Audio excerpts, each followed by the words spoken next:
C'est parti pour un nouveau podcast. Donc, on est avec Samir.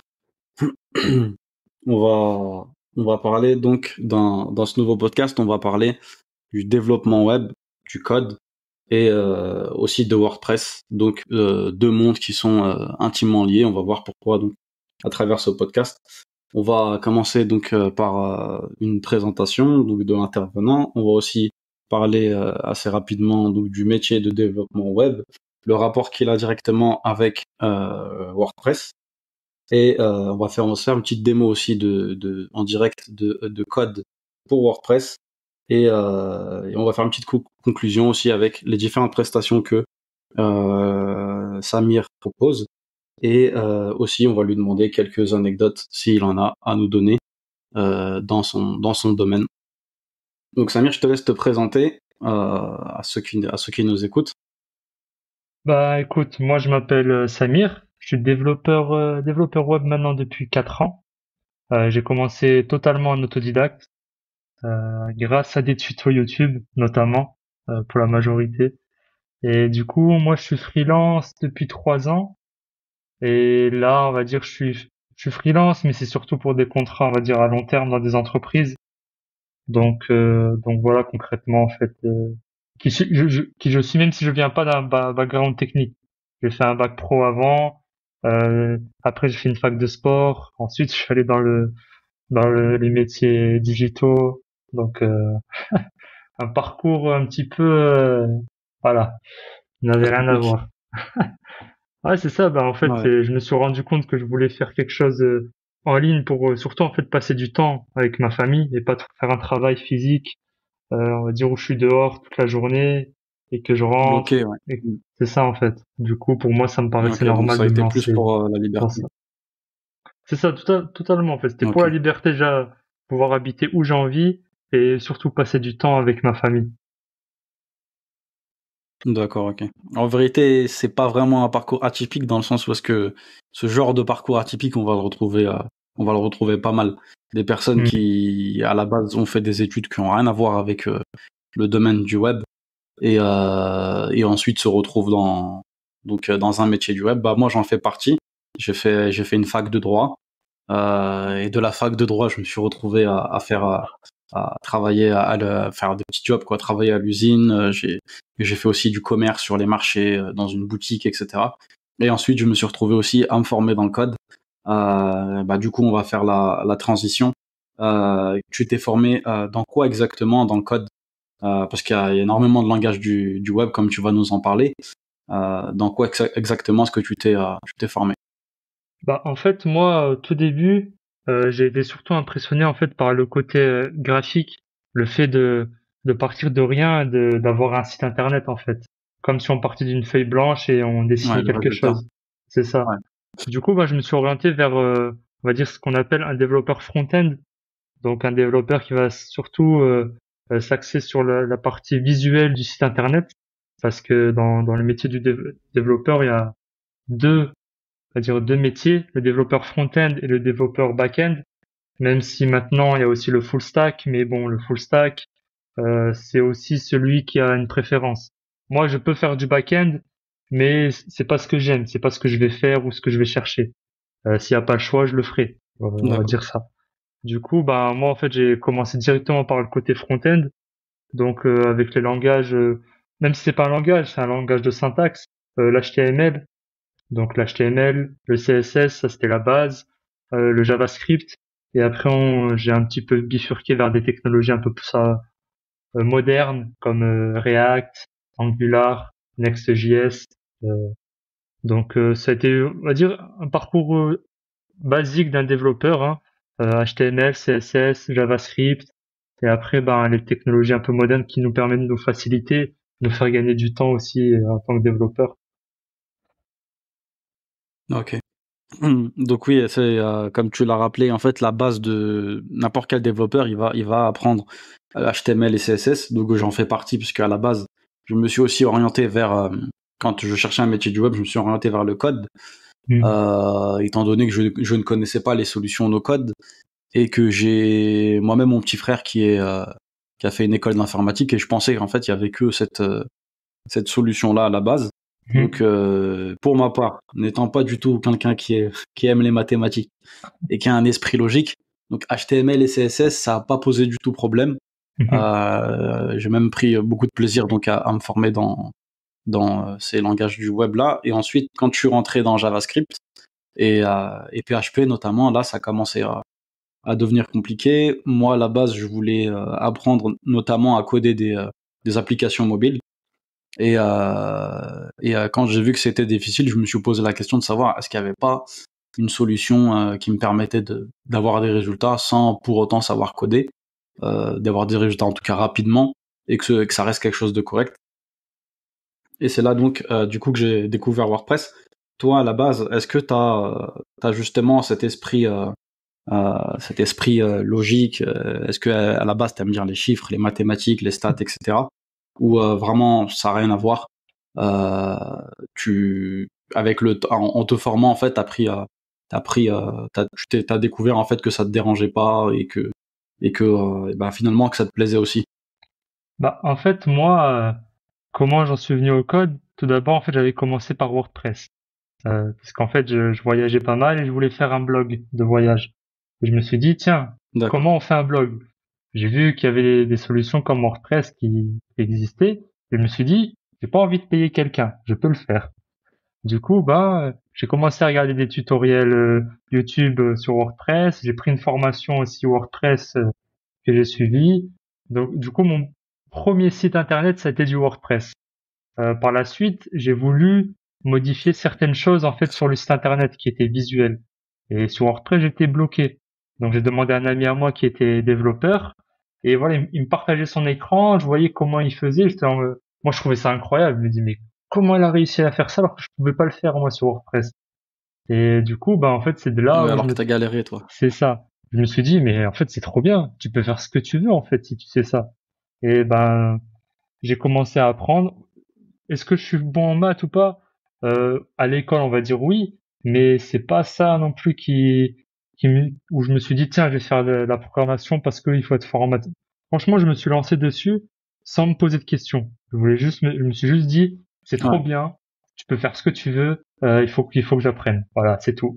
Sans me demander si j'avais un esprit logique ou si j'avais, voilà, je voulais juste le faire, c'est tout. Et on va dire Ouais. avec le temps, c'est vrai que les Ouais. mathématiques, ça aide dans des problèmes complexes de programmation. Mais là, on parle vraiment de choses très complexes. Dans la vie de tous les jours d'un développeur, on n'a pas forcément besoin. Il faut surtout avoir un esprit logique. Mais voilà, les Ouais. maths, ça va venir vraiment dans des choses très poussées en programmation. Et je sais même pas si en front-end, ça va être utilisé, à part quand on commence à faire de la 3D, pour faire des sites internet en 3D ou des jeux, où là, il va falloir être un peu bon en maths parce qu'il y aura des calculs à faire, il y aura avec les axes X, Y, etc., pour voir la profondeur. Du coup, là, il y aura des calculs. Mais pour, on va dire, un site vitrine e-commerce, franchement, il n'y a pas du tout besoin de mathématiques, ou alors c'est des mathématiques très, très, très basiques, quoi. Ouais, donc ce qui t'a surtout poussé donc c'est, si je résume bien, c'est la base qui était que tu voulais plus de liberté C'est ça, pour pouvoir avoir ta liberté géographique, vivre où tu veux, avoir du temps, plus de temps avec ta famille. c'est ça, Le fait que tu as été impressionné de voir aussi une démonstration en direct de ce qu'on pouvait faire sur WordPress ou autre à partir du moment où on savait développer, c'est ça. que ça t'a plu. Et ensuite, bah, ça t'a suffi comme motivation pour aller jusqu'au bout de ce qu'il fallait apprendre, maîtriser, pratiquer, etc. Ouais, c'est clairement ça, hein. C'est aussi simple que ça. Je me suis pas cassé la tête parce que j'en Ok. connais qui m'ont demandé comment devenir développeur, où ils me disent ouais, mais est-ce qu'il faut que je sois bon en ci, est-ce que soit. Franchement, moi, j'ai juste fait. Je me suis pas cassé la tête et je pense que c'est valable dans beaucoup de choses.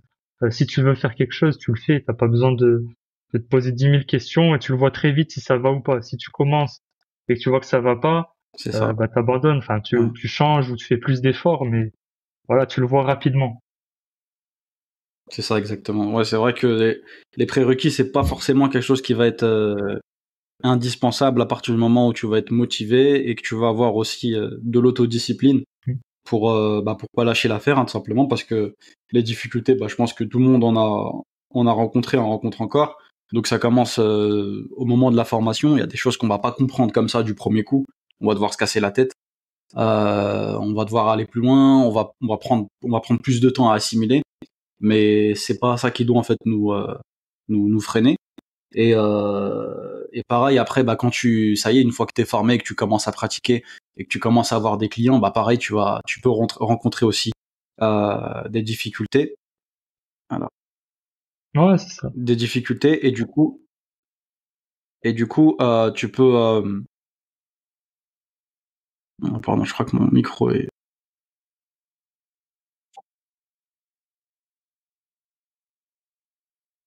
Excuse-moi. Et du coup, ce qui se passe, c'est que, voilà, en fait, tu te rappelles la chose qui a été ton moteur au départ, et ça peut te pousser à aller plus loin ne pas lâcher l'affaire. Et c'est une très bonne chose. Donc, du coup, pour nous, on a un parcours inverse dans le sens où est-ce que toi, tu as commencé d'abord par WordPress, ensuite tu t'es dirigé vers le code, et moi, c'était l'inverse. Je me suis dirigé vers le code avant WordPress. Euh, donc, tu dis que donc t'avais réalisé un blog. C'était un projet qui était un projet perso. Et une fois que tu t'es formé, comment est-ce que ça s'est passé pour toi les sites que tu as fait par la suite? Est-ce que tu as fait des sites qui étaient uniquement codés ou est-ce que tu as continué à faire du WordPress? Est-ce que tu as fait un mélange des deux? Moi, juste après, en fait, j'ai directement appris le code et du coup, Ouais, ça a fait que j'ai pas fait beaucoup de sites en WordPress. Attends, ouais. juste parce que j'ai l'impression qu'il y a un écho depuis que tu as changé ton micro. Je m- Là c'est bon normalement. Excuse-moi. Là c'est bon. Là, c'est parfait. Ok, là, c'est nickel. Ouais. Vas-y. Donc, je disais que moi, en fait, j'avais directement commencé à apprendre le code une fois que mon ami m'a montré comment modifier des choses sur WordPress avec le code. Donc, j'ai fait très peu de WordPress. Ouais. J'ai fait quelques petits WordPress, mais c'était que du perso. Euh, Parce qu'honnêtement, une fois en fait que j'ai goûté au code, j'arrivais pas à revenir vraiment sur WordPress. Je me disais, ah, mais c'est limité. Ouais, il faut plein de plugins pour pouvoir faire ça. Il faut aussi, alors en soi, tu vois, une fois que tu connaissais le code, tu disais c'est tellement plus simple. Pourquoi j'aurais besoin de tous ces plugins alors qu'en fait j'ai juste à faire ça. Et, euh, et non, la plupart des clients en fait ça a été que du code. Et quand certains clients voulaient que je change quelque chose sur leur site, en fait c'était des sites en WordPress et moi j'injectais du code en fait par dessus pour pouvoir modifier et on va dire affiner comme eux ils voulaient. Mais sinon j'ai jamais fait D'accord. ça. À part dernièrement, là je suis en train de faire un site où j'utilise WordPress en tant que back-end, donc en tant que CMS, donc où on va l'utiliser Ouais. vraiment juste pour, C'est une c'est base. ça, juste pour pouvoir créer des articles, des posts, des pages, ou alors dans un e-commerce, créer des produits, recevoir des paiements, ainsi de suite. Mais il y aura aucun aspect visuel lié à WordPress ou à des thèmes. D'accord. Toi, t'es plus dans le front-end du code. Ouais, complètement. Franchement, complètement. Ok. Ok. Et du coup, pour faire un petit rappel sur le métier de développeur, qu'est-ce que tu pourrais nous dire en quoi ça consiste exactement, de façon générale en fait, de développer? En fait, hein, le métier de développeur, c'est simple, c'est juste utiliser de la programmation, un langage de programmation spécifique comme JavaScript qui est pour le web, même si Google, ils ont fait Dart, où on peut l'utiliser également pour le web. Mais en fait, c'est juste utiliser le langage de programmation pour pouvoir créer ce que le client ou ce que le designer veut. Euh, c'est sa Demande. demande. Ouais. Parce qu'en fait, on est vraiment limité par rien. Les thèmes WordPress, c'est du code. C'est un développeur derrière qui a codé les thèmes WordPress. Pareil pour WordPress. C'est un développeur qui a codé WordPress. Du coup, en fait, WordPress ou les outils no-code, c'est quelque chose qui a été développé. Et ça montre en fait que, en tant que développeur, on n'a pas vraiment de limite quand ça touche à l'informatique.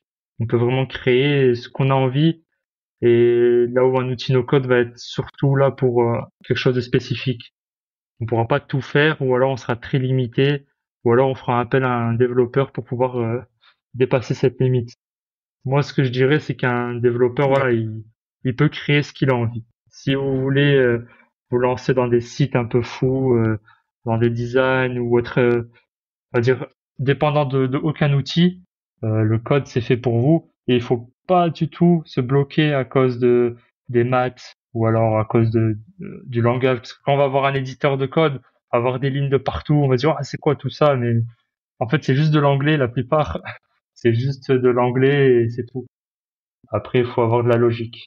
Ouais, et chaque ligne a sa signification et c'est quand le code quand c'est bien codé, les choses elles sont claires. On peut même se rajouter des notes au niveau du code pour savoir à quoi cela correspond, etc. Si quelqu'un d'autre passe derrière, il va pas avoir de difficultés, enfin il va avoir moins de difficultés, ça va être beaucoup plus clair pour lui. Euh, et du coup, pour revenir sur WordPress, donc WordPress, comme on l'a dit, c'est un outil qui est no code, c'est l'un des plus populaires, en tout cas le plus populaire jusqu'ici.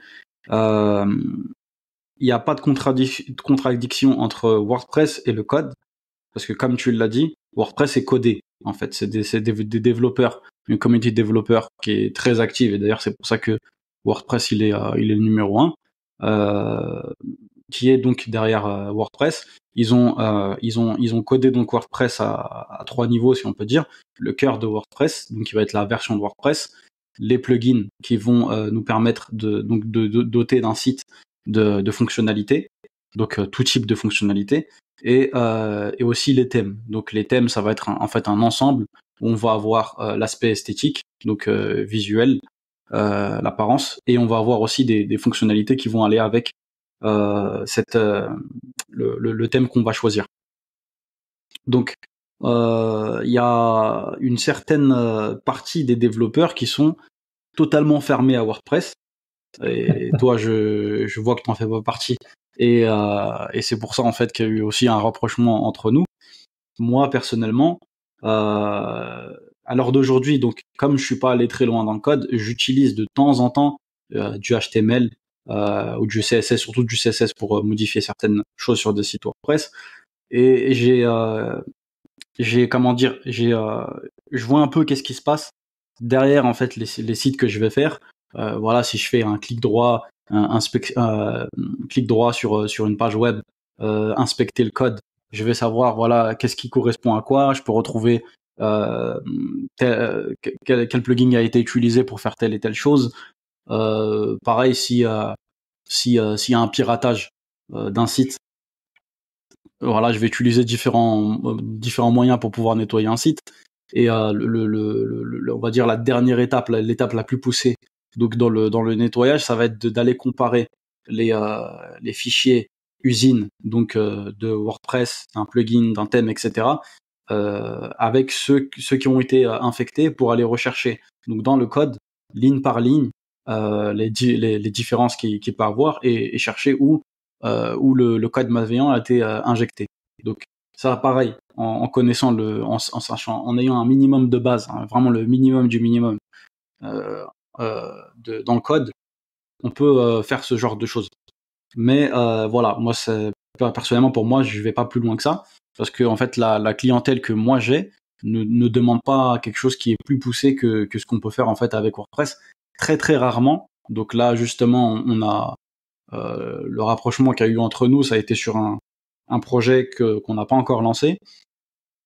On va en parler. Donc c'est en fait, on a été donc sollicité pour un site de carte grise. Donc là, ce que tu as proposé et ce sur quoi on s'est mis d'accord, on a vu que c'était certainement la meilleure solution, c'était de partir sur une base WordPress, donc qui va gérer tout au niveau de WordPress. En fait, on va gérer tout au niveau de WordPress. Simplement, toi derrière, tu vas aller rajouter du code à un certain endroit. Donc là, en l'occurrence, un formulaire pour pouvoir faire en sorte que on ait une liaison donc entre ce formulaire et on va dire une base de données qui répertorie les différentes plaques d'immatriculation. Et derrière, ça va nous permettre de générer quel type de véhicule de quel type de véhicule il s'agit, et combien est-ce qu'il a de chevaux fiscaux, à combien va revenir le prix de la carte grise, etc. Donc ça, c'est un exemple de ce qu'on peut faire quand on va marier en fait les deux comment dire, ces deux domaines-là, donc le fait de savoir gérer WordPress et le fait de savoir gérer du code. Et moi, je sais pas ce que t'en penses, mais cette opposition, comme je l'ai dit, donc entre code et WordPress, pour moi, elle n'a pas lieu d'être, dans le sens où est-ce que chaque client va avoir des besoins, et en fait, nous, on va tout simplement s'adapter aux besoins. Si pour son besoin, WordPress ne suffit pas, et qu'il va falloir coder sur WordPress, et ben le développeur il fera son travail. Et si on souhaite même pas utiliser WordPress comme base et qu'on souhaite faire quelque chose qui est 100% codé, si on peut dire, là on va se diriger vers un développeur. Donc toi, qu'est-ce que tu en penses? Est-ce que pour toi il y a une opposition, ou au contraire c'est deux forces qu'on doit utiliser pour pouvoir mettre en fait s'adapter aux besoins et mettre toute la puissance du web donc au service d'un projet? Bah, moi, en fait, au tout début, une fois que j'ai appris le code, ça y est, moi, j'étais anti-WordPress. Vraiment, qu'on me parle plus de WordPress, c'est fini. Vraiment, j'étais comme ça. Et par la suite, en fait, j'ai vu qu'en fait, ça servait absolument à rien. Et que même moi, on va dire à l'heure actuelle, euh, si je devrais utiliser un outil no-code, je le ferais au lieu de coder. Parce que, comme tu as dit, il y a des choses où il n'y a pas forcément besoin de le coder. C'est pareil pour le client, il n'a pas forcément d'avoir un site codé de A à Z pour ce qu'il veut, pour un site vitrine ou autre. Euh, Moi, je vois pas l'intérêt. Surtout qu'il y a des outils comme WordPress et plein d'autres, hein. Il y a plein d'outils no-code maintenant qui existent. Je vois pas vraiment l'importance de faire ça. Du coup, moi, je suis pas du tout Exactement. contre, le fait d'utiliser WordPress. Et comme tu as dit, c'est mieux de le marier pour pouvoir développer certaines fonctionnalités, que ce soit le calcul euh, du prix pour une carte grise ou plein d'autres choses, hein. C'est mieux de les marier ensemble que de Ouais. voilà, être fermier pour rien. Honnêtement, ça sert à rien. C'est une guerre inutile. Moi, au début, j'étais comme ça. Je sais pas pourquoi. Mais, euh, mais maintenant, ça y est. Au contraire, je veux utiliser des outils no-code pour me faciliter la vie. Exactement. C'est ce que on est tout à fait d'accord sur ça. Et, et Et franchement, sincèrement, je trouve ça vraiment très triste, dans le sens où, parce qu'en fait, les gens qui ont cette aversion, mm, ils pourraient gagner de l'argent. Donc les développeurs pourraient gagner de l'argent avec WordPress, étant donné que derrière WordPress, il y a des développeurs donc qui codent des plugins, qui codent des thèmes et qui les vendent en automatique en fait sur des plateformes, des marketplaces comme ouais, ThemeForest, je pense que tu connais. Euh, donc voilà, en fait, il y a des choses. Je te donne un exemple. Nous, on va être amené à faire des mm, sites de VTC.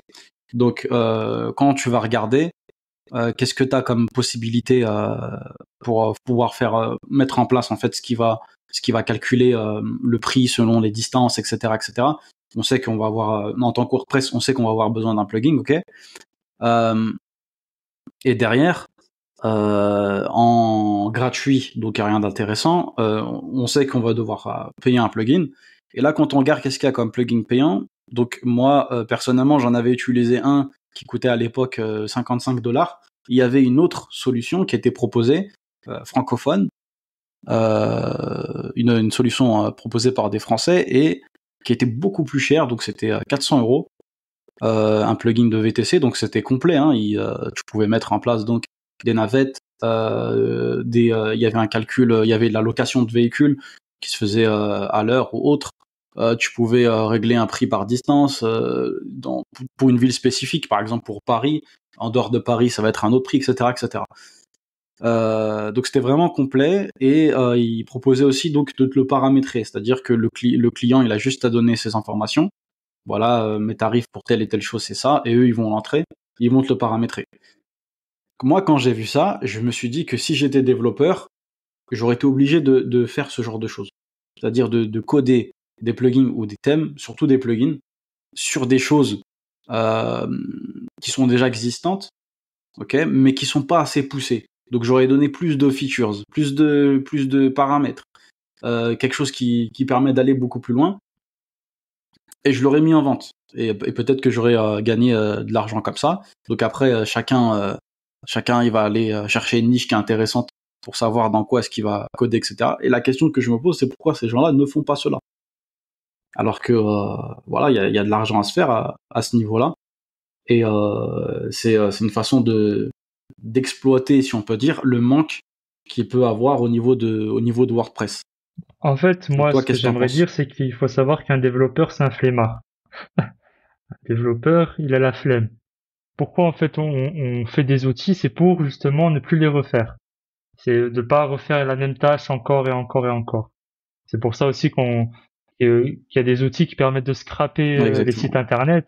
Du coup, ben, d'aller pour récupérer une donnée bien précise sur les sites internet qu'on lui donne. Un exemple tout bête, je veux acheter le nouveau MacBook, Ouais. euh, mais je veux que le prix il soit à 1500 euros.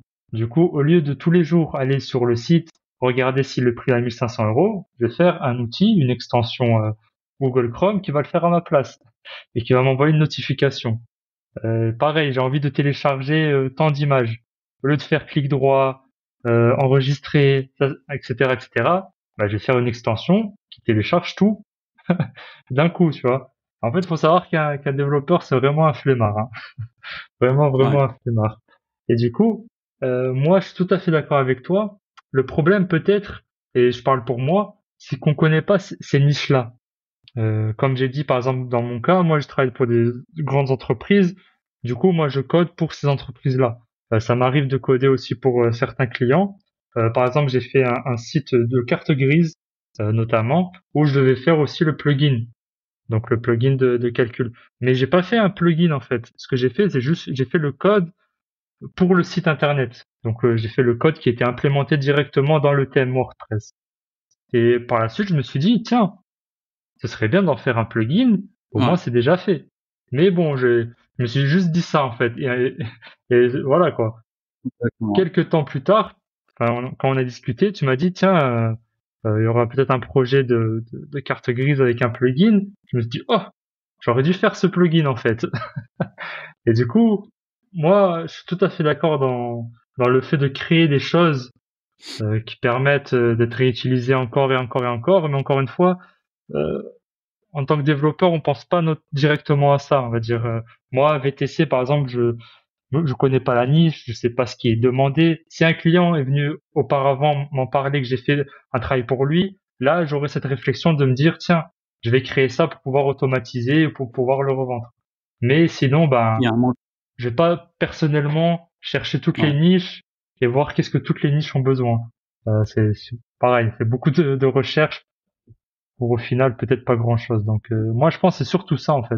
C'est juste voilà, c'est on cherche pas ou alors c'est pas venu à nous, ou on connaît pas le domaine, les secteurs qui marchent. Ouais, C'est ça. Ouais non mais il y a c'est la zone de exactement confort ça aussi. aussi hein, c'est voilà, j'ai déjà mon truc, je vais pas chercher plus loin. Et encore une fois, maintenant que j'ai cette optique-là, je Ouais. me dis que si je fais quelque chose, il faut que je me dise est-ce que je peux l'automatiser ou est-ce que je peux voilà en créer un template. Pareil pour le code, hein. Des sites internet, on va rarement maintenant refaire tout de A à Z. On a déjà un template préfet. Quand je dis template, je parle pas de design, mais de structure de code qui est déjà faite. Au moins, quand on lance un projet, on va pas encore tout devoir mettre en place de A à Z, etc. Créer tous les dossiers, etc. Ça, on automatise ça en fait au fur et à mesure. Mais voilà, il faut que ça aille plus dans le sens des thèmes. Ouais. Hmm. D'ailleurs, c'est une critique ça qui est faite par rapport à ceux qui font du WordPress. Il y a certaines personnes qui vont voilà les qualifier de installateurs de templates ou ce genre de choses. En fait, du Mhm. fait que nous on code pas, on va utiliser des templates. Les templates, la plupart du temps, on va pas les laisser tels quels, on va les modifier. Mais en réalité, même chez les codeurs, c'est quelque chose qui existe. Hmm. On part pas de zéro, ce qui a été déjà fait. Exactement. Pourquoi est-ce qu'on va se casser la tête à le refaire? On récupère un code qui est déjà existant, on va le modifier, on va le personnaliser comme on a besoin, Et et c'est ça nous ça. permet de gagner du temps. Donc Bah en par fait on rapport est à ça, je pareil, pense qu'on est surtout en pareil. fait le temps qu'on va prendre, par exemple un exemple tout bête, hein, euh, un thème ou alors une structure de code, ça c'est quelque chose que je vais faire sur mon temps libre. Je suis pas payé pour le faire, par exemple. Je vais le faire sur mon temps libre, c'est moi qui vais mettre en place ma structure, etc. Du coup, Ouais, en fait, ouais, en soi, le client, derrière, qu'est-ce qu'il a comme résultat? Ben, il va avoir un site qui va arriver plus rapidement. Alors que si je devais à chaque fois tout remettre de A à Z, ça va prendre plus de temps, etc. Donc, il y a aucun bénéfice, en fait, des deux. C'est ça, faudrait facturer plus faudrait le cher. Du coup, il y a facturer plus aucun cher aussi. bénéfice. Euh, du coup, les gens qui critiquent ça, c'est soit ils connaissent pas, ils ont jamais fait, ou de toute façon, il y a toujours des gens qui vont tout critiquer dans la vie. Donc, en soi, même, même si on fait tout de A à Z, limite, on va créer WordPress encore une fois pour pouvoir satisfaire les critiques, ça va rien changer. On va toujours dire quelque chose. Donc, bon, Ouais, mieux vaut se faciliter le travail. ouais, c'est dommage. Exactement. Euh, du coup, parce que je voulais te poser d'autres comme questions. Donc, on a parlé de WordPress, d'un projet donc que probablement on allait faire ensemble. Est-ce que tu pourrais donc nous faire une petite démonstration en live sur je sais pas, sur un code que tu peux faire sur WordPress, peu importe sur un thème ou sur un plugin, Yes, pas de souci. ce qui vient Ben, sous la main, quoi. là, moi, je vais commencer. Normalement, tu dois pouvoir voir mon écran. Donc, Ouais, moi, ton écran, je du l'ai coup, bah, c'est parfait. depuis tout à l'heure, je l'ai Bah, l'écran. alors yes, ouais, c'est Il bon. faut juste C'est l'enregistrer. lancé. Aucun problème. Bah, en fait, là, c'est le site que moi, je suis en train de faire, qui est pas fini. Donc, c'est un site, euh, qui va vendre, en fait, des films teintés, c'est-à-dire pour les vitres. Du coup, ce que j'ai fait pour ce Ouais, site-là, j'ai utilisé, en fait, comme base WordPress. Donc ici, là, il y a le tableau de bord. Donc je l'ai utilisé en tant que CMS.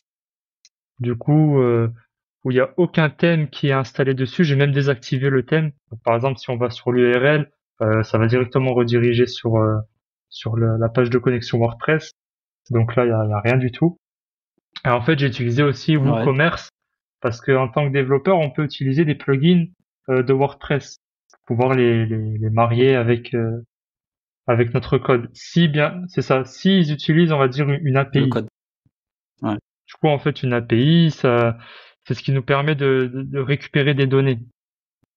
Pareil pour quand on va à la banque, quand on veut retirer de l'argent, ça va faire une appel à une API pour pouvoir se connecter à la base de données et ensuite récupérer ces données-là, pour pouvoir les afficher sur la borne. Du coup, c'est pareil.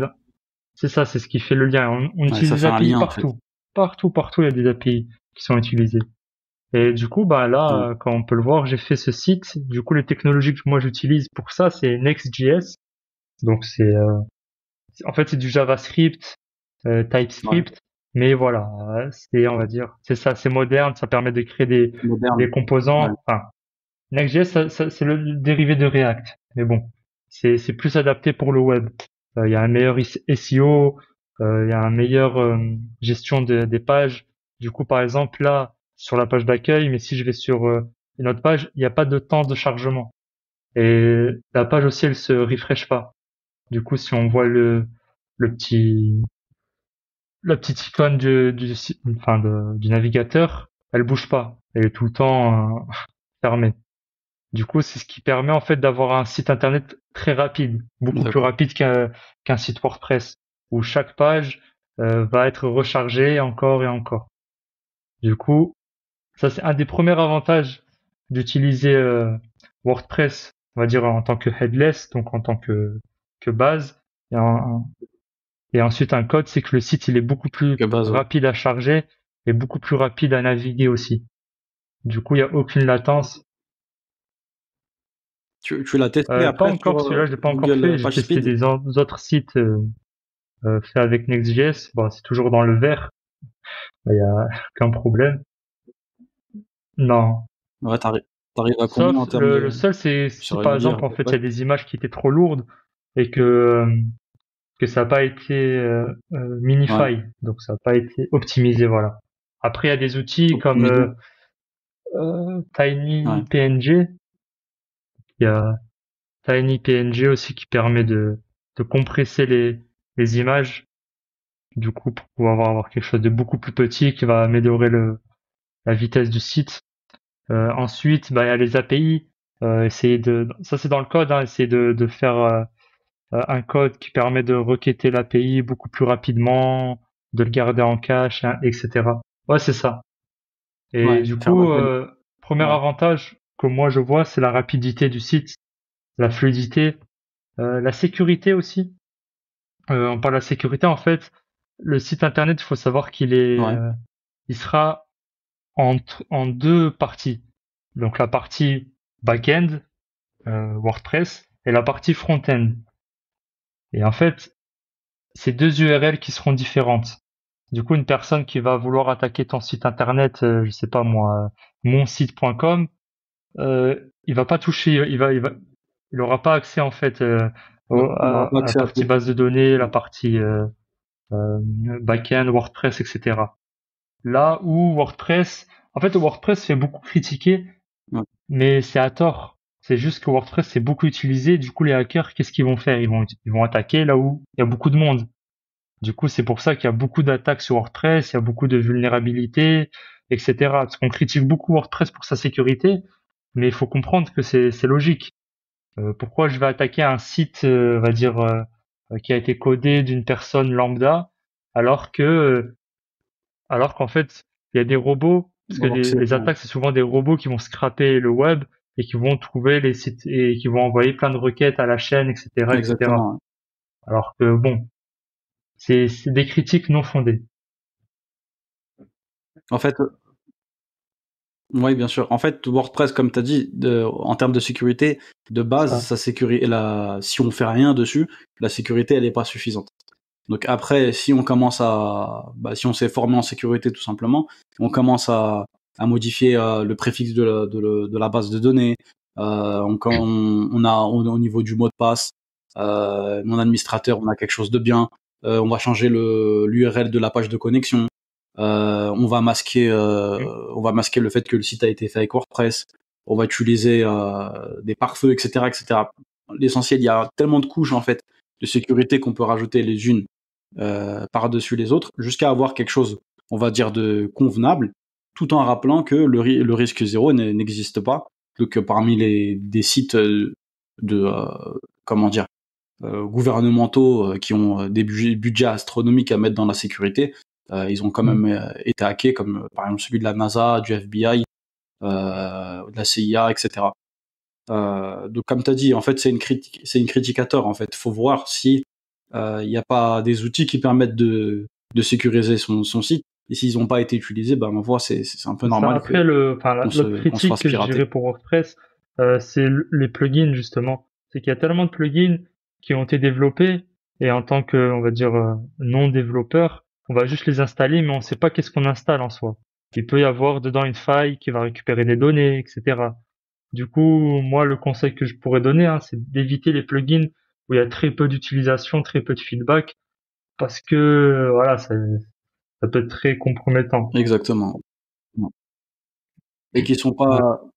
qui sont pas mises à jour régulièrement, qui sont un peu délaissés par les développeurs qui les ont fait à la base. Et par rapport à WordPress, justement, comment dire, l'utopie un peu de WordPress, ce serait de minimiser encore plus les plugins qui sont utilisés en insérant directement en fait le code des différents plugins dans le cœur de WordPress, en fait, pour que ces fonctionnalités-là deviennent natives. Et du coup, derrière, on aurait moins besoin de plugins, quoi, Ouais, pour pouvoir faire des choses qui sont basiques pour la sécurité, pour ceci, pour cela. Donc ça, ce serait vraiment quelque chose d'intéressant. Je sais pas si WordPress va prendre cette direction, mais pour moi, ils ont tout intérêt à faire cela. Après, je peux comprendre que c'est pas ce qui a été fait, dans le sens où le cœur c'est une chose et les autres fonctionnalités elles ont été mises à part parce qu'en fait derrière c'est pas les mêmes développeurs en fait qui vont être. Il y a pas qu'une seule équipe de développeurs qui va être derrière tout ce qui concerne WordPress. Chaque chaque plugin a sa plugin ou thème a sa propre équipe. Donc derrière mêler les deux en termes de maintenance, en termes de mise à jour, etc. Je sais pas si c'est Ouais. si c'est aussi Ah, facile ça, que ça en termes c'est de l'équipe de logistique. WordPress de décider, mais c'est tout à fait ça, hein. Du coup, moi, en fait, comme je te disais, j'utilisais WordPress pour la partie headless. Du coup, pour te montrer, donc là, on a le tableau de bord de WordPress. Du coup, là, tout le monde Ouais, reconnaîtra ça, même une personne lambda, etc. Elle va pouvoir, qui a touché à WordPress, elle comprendra ce qui se passe, qu'est-ce qu'il y a, etc. Et moi, en fait, pour pouvoir requêter ouais, les données sur WordPress, en fait, j'utilise l'API. Du coup, en fait, WordPress, ils ont une API à eux, du coup, l'API REST qu'on peut utiliser pour pouvoir récupérer les, euh, les pages, les données de certains posts, etc. Du coup, on peut tout à fait utiliser ça. Mais moi, ce que j'ai utilisé à ok, la place, c'est cet outil-là qui s'appelle WGraphQL. Du coup, en fait, c'est ce qui permet de d'utiliser l'API WordPress, mais d'une manière un peu plus structurée. On va récupérer uniquement ce qu'on veut. En fait, ça utilise la technologie GraphQL. Je vais pas trop rentrer dans les détails parce qu'après ça va être vraiment un cours sur GraphQL qui va durer longtemps. Mais en gros, il faut savoir que dans les API, il y a deux grandes familles, donc les API REST et les API GraphQL. Les deux ont leurs avantages, mais l'avantage qui est pour, à mes yeux, le plus important, c'est de pouvoir récupérer uniquement ce qu'on désire. Donc là, comme on peut le voir sur cette image, en fait, ça ça fait gagner peut, de la ça te vitesse fait gagner de la, euh, de, ouais, déjà de chargement, parce qu'on quand on ouais, lance un site internet, il faut que les API ils aillent chercher les données, ainsi de suite. Et au moins, on prend pas plein de données, on n'expose pas non plus plein de données, parce que s'il y a des hackers qui veulent quand même attaquer ton site internet, qui vont voir qu'est-ce qu'il y a comme données qui va naviguer, ainsi de suite, mieux vaut éviter de tout exposer. On va exposer vraiment que ce qu'on veut. Et ce qui est bien avec GraphQL, c'est qu'on va décider de ce que j'ai envie. exactement. Par exemple, je veux requêter mes articles de blog, mais j'ai envie que du titre. Ah, je veux que le titre, je veux pas le contenu. Bah, avec GraphQL, c'est possible. Je vais récupérer que le titre, alors que avec une API REST, je vais devoir récupérer toutes D'accord. les données et ensuite je vais faire le filtre pour pouvoir afficher que ce que moi j'ai envie. Donc là, pour moi, c'est Ouais, je crois que hmm. c'est un peu ce qu'on a dans le fichier robot.txt. Celui qu'en fait, celui qui va être lu par les robots de Google pour pouvoir indexer un site. Donc pareil, dedans, on va pouvoir choisir qu'est-ce qu'on souhaite, montrer ou pas à Google et en fait, dans ce fichier-là, si on donne si on donne des informations qui sont, Hmm. confidentielles, bah, ça peut être compromettant. Ouais, c'est Le ça. hacker peut Moi, l'utiliser il y a souvent pour des pirater un petites site. failles comme ça. De toute façon, dans le hacking, il y a tellement de failles. Là, je peux pas parler dessus, mais il y a tellement de failles dans le web. Pareil avec les bases de données MySQL sur WordPress. Il y a tellement de manières de pouvoir injecter des choses. Enfin bref, on va pas rentrer dans les détails. Et du coup, en fait, moi, dans ce site, comme je disais, j'utilise WooCommerce. Du coup, très simple. Voilà les plugins en fait que moi j'utilise sur ce site internet. C'est tout ce que j'utilise. Du coup, il y a WooCommerce, Il y en a très peu, ouais. basique parce que ça va Ouais, être un site e-commerce qui va l'utiliser. L'extension PayPal, l'extension Stripe. Ça, c'est une autre extension, pour le pareil paiement, ouais. pour des paiements. Ouais. Il y a Advanced Custom Field. Ça, c'est très très intéressant. Je sais pas si tu le connais, euh, mais C'est pour, customiser ouais, c'est les, ça. heu, les champs de Ouais, ou même c'est dans pour les pouvoir, formulaires, on va de dire, paiement, c'est ça? avoir d'autres champs supplémentaires. Moi, c'est ce que j'utilise, par exemple. Si tu vois le menu, là, j'ai un FAQ ici, Ouais, qui est de base n'existe pas en fait dans WordPress. En fait, ça vient de cette ouais, extension-là. Et qu'est-ce que ça me permet? Ça me permet en fait de créer un champ qui va être spécifique que pour la FAQ. Du coup, le client, quand il voudra modifier la FAQ de son site internet, il va aller dessus et il va, on va dire, modifier. Voilà. Il va modifier le titre, il va modifier la réponse. Et moi, en fait, derrière, j'ai déjà créé l'affichage. Du coup, en fait, ça va juste rajouter, d'accord. c'est ça va juste se rajouter au fur et à Donc mesure. ça se met à jour tout seul, ouais. Donc c'est Ouais. Pour moi, si quelqu'un devrait développer un site WordPress avec D'accord. la partie code, il devrait installer ça. C'est très très très utile. Et les autres extensions que j'ai, ben, c'est pour requêter l'API. Donc WP GraphQL, WP GraphQL justement pour ce plugin-là, pour pouvoir récupérer les données. Et ensuite WP GraphQL pour Ouais, WooCommerce, pour pouvoir récupérer les produits, les prix, le commerce. le panier, pour pouvoir ajouter au panier, faire des paiements, etc., etc. Du coup, là, il y a très très très peu de plugins, je pense, et c'est des plugins D'accord. très spécifiques qui ralentissent pas l'utilisation. Et Ouais. dis-moi si jamais tu veux que je te fasse, je te montre quelque chose de spécifique, on va dire aux deux, entre WordPress et le code. Euh, Si t'as quelque chose en tête, c'est assez basique en soi, hein. C'est juste utiliser Euh, le parti headless ouais. et toi créer ton site internet. Tout le design, voilà, c'est toi qui peux le créer. Tu peux faire un appel à un designer pour qu'il puisse créer quelque chose de fantastique. C'est ça en fait qui est Le bien. faire. C'est que si le client, je sais pas, moi, il veut faire des animations 3D très poussées, il veut faire un univers vraiment très très très spécifique, en, en WordPress, c'est impossible. Honnêtement, c'est impossible. Ou alors, tu vas trouver ouais, c'est très difficile, mais ça va être très Ouais, lent. très très difficile. C'est ça, ça Ouais. va être très lent à charger. Moi, je sais qu'il y Quand avait, c'est un univers comme ça. j'avais travaillé Ouais. pour une école en ligne où leur site était basé sur WordPress. Et ils ont voulu tout changer en fait parce qu'ils recevaient beaucoup d'attaques. Je parle de ça, c'était il y a 3 ans maintenant. Ils prenaient beaucoup d'attaques, etc. Avec beaucoup de lenteur parce qu'il y avait beaucoup de cours, beaucoup d'étudiants qui étaient sur la plateforme et ça ralentissait pas mal. C'est ça. Et du coup, Ouais, ils vont ben, tout on a héberger sur tout fait la WordPress, en fait. refonte du site pour pouvoir tout passer en code en fait, pour justement gagner de la vitesse, gagner de la sécurité et aussi avoir un coût plus bas. Parce qu'il faut savoir que héberger un site WordPress, il faut un hébergeur. Un hébergeur, c'est, ça dépend des hébergeurs, mais c'est Ouais. 50, 70 euros par an, quelque chose comme ça, ou 40. Ça dépend des hébergeurs. Ah, bah voilà. Du coup, 60 par Ouais, le an. minimum, je pense, c'est dans les 60, quoi. Alors Ouais. qu'on va dire, quand on code, on peut se passer d'hébergeurs. On va dire, il y a des hébergeurs, mais ça va être gratuit. Je pense à Vercel, à Netlify. On peut poser nos sites dessus où ça va être gratuit, on va juste payer le nom de domaine. Et après, ben, si c'est des gros e-commerce, là, on va payer l'hébergement. Mais en fait, ça va être surtout pour la base de données, etc. Donc, donc à ce niveau-là, on peut faire des économies Ouais. pour les personnes qui veulent savoir. D'accord. Ouais. Justement, avant de parler Sur du ce prix, site-là, donc là, sur ce site-là, tu as ouais, fait que il y a 3 la pages, c'est page ça? d'accueil. Du coup, 4 c'est pages, la là page avec d'accueil. un petit slider qui permet de voir teinté, pas teinté. Pareil.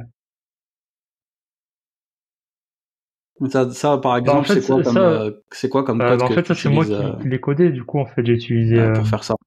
Next.js comme je disais comme technologie et du coup bah en fait j'ai mis ça dans mon slider, ouais, image comparison. Donc en fait voilà pour les gens qui vont regarder ça va être peut-être du charabia, mais voilà c'est le code que j'ai fait pour pouvoir avoir ce petit slider là en fait.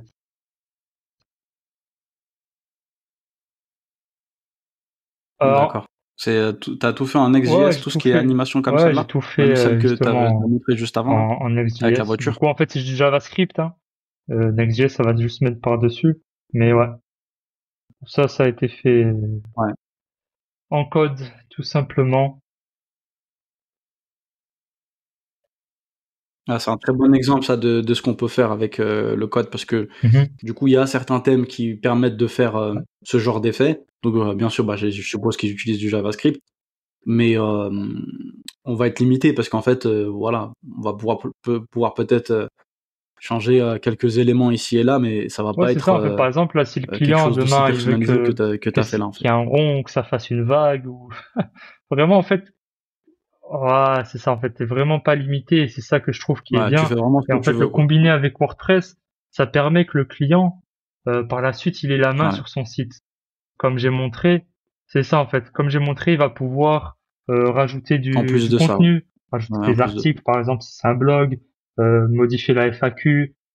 C'est ça, en fait, gérer ses produits, les rajouter, les enlever. Gérer ses Euh, produits. c'est juste montrer, par exemple, euh, ça c'est pas encore fini, hein. Ouais. Par exemple, ici, tu vois, ça va pouvoir afficher ses produits, sélectionner, ensuite pouvoir ajouter au panier, ainsi de suite.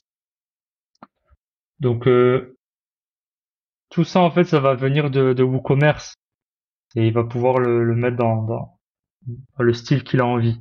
Et c'est ça qui est bien. C'est qu'une fois que j'aurai terminé le site, la partie graphique, D'accord. ben, ce sera terminé. Et lui, ben, derrière, il va l'alimenter. Par exemple, les textes ici, il va pouvoir les changer. Ouais. S'il veut changer ça, en fait, tout ça, c'est ce qui va être décidé en amont. Par exemple, si le client, il me dit, je veux pouvoir modifier tous les textes de toutes les pages, ben voilà, ben, il va aller dans WordPress, il va aller dans pages, il va créer les pages qu'il faut et moi derrière bah, je vais requêter l'API pour pouvoir l'afficher sur le site internet et après par la suite bah, il va pouvoir tout modifier. Moi à la fin bah j'aurai plus- Là, par s'il veut exemple la modifier le page texte, par exemple, d'accueil, comment est-ce qu'il va ça faire va là sur être cette page-là? directement dans le code. Du coup là le client Ouais. là il est obligé de passer par moi. La D'accord, FAQ ok. ça vient de Il est obligé de WordPress par passer par exemple. toi alors. Pareil pour les produits. La D'accord. description des produits, pareil, ça va venir de Ouais, comme tu me WordPress. l'as montré. Ouais. En fait, c'est vraiment le client qui Mm. décide ce qu'il veut ou ce qu'il veut pas. S'il veut tout pouvoir modifier, il le, Ouais, il autrement. le fait. Si, voilà, il s'en fout, D'accord. ben, il va modifier que ce qu'il a envie.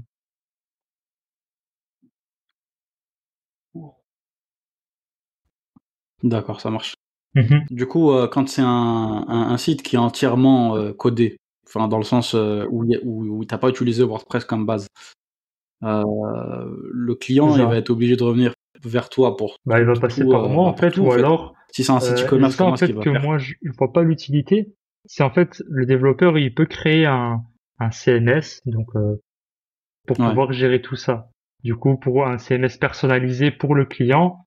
Mais pareil, en fait, ouais, c'est quelque chose où il y a des outils qui existent. Moi, ouais. euh, pour un client, on va dire une petite entreprise, enfin une petite entreprise ou une personne seule, je vois pas l'utilité de faire ça en fait, parce qu'il va me payer du coup plus cher, parce qu'il faut développer ces deux produits. L'intérêt. Hein. Tu auras Ouais. le CMS à développer et ensuite le site internet à développer. Donc pour lui, ça va être plus cher. Moi, Et le site. moi ça m'est égal, on va dire. Moi, je Ouais. fais ce qu'on me dit. Moi, je suis le travailleur. Moi, tu veux faire, je le fais. Ouais, t'es Mais payé. Bah oui, moi, bien en sûr. fait, je vais jamais proposer ça parce que ça sert à rien. Honnêtement, il y a des outils qui font très bien le travail.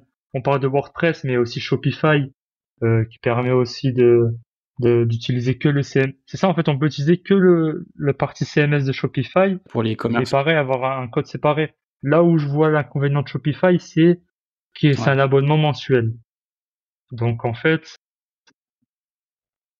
c'est ça en fait, c'est que Le là site où ne WordPress tu t'appartient payes que pas à 100%. l'hébergeur, sur Shopify, ben, tu vas peut-être payer 29 euros. Je crois que c'est 29 euros minimum en plus si tu veux faire un site headless, donc avec le code séparé. Je crois que c'est 29 euros par mois.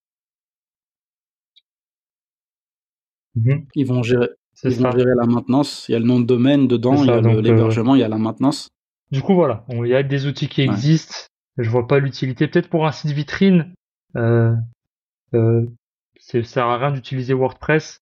Tu peux le faire ça que en code. Et après, le client, il peut venir te demander certains changements que ça, en fait, que tu mets au préalable dans le devis ou dans le contrat que tu vas lui donner. C'est ça. S'il souhaite avoir une maintenance du site internet, tu peux l'inclure à Dans le contrat. l'intérieur. Mais Ouais. souvent, un site vitrine, tu vas très peu le changer. Une fois que tu l'as terminé, que le client, il a validé, c'est très rare que tu vas toutes les semaines modifier quelque chose.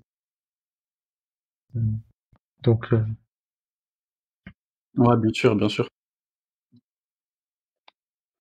Bah en fait là c'est ce que je Ok, t'ai. tu peux nous montrer un peu Ouais, non, de toute la façon il suite est du pas site? fini donc il y a très peu de choses pour l'instant. Il y a la page d'accueil, il y aura la page FAQ, là, il y Ok, aura le résumé du panier quand on va rajouter des produits.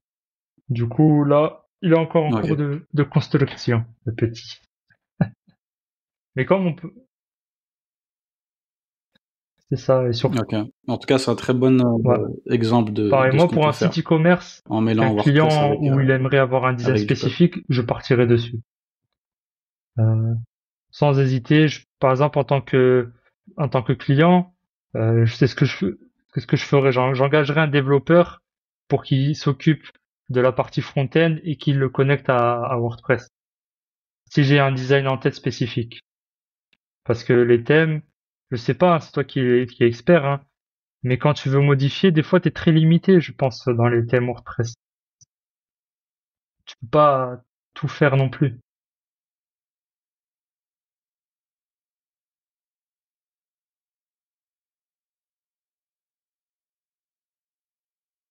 Tu m'entends? Moi, là, je t'entends. Tu m'entends? Ok.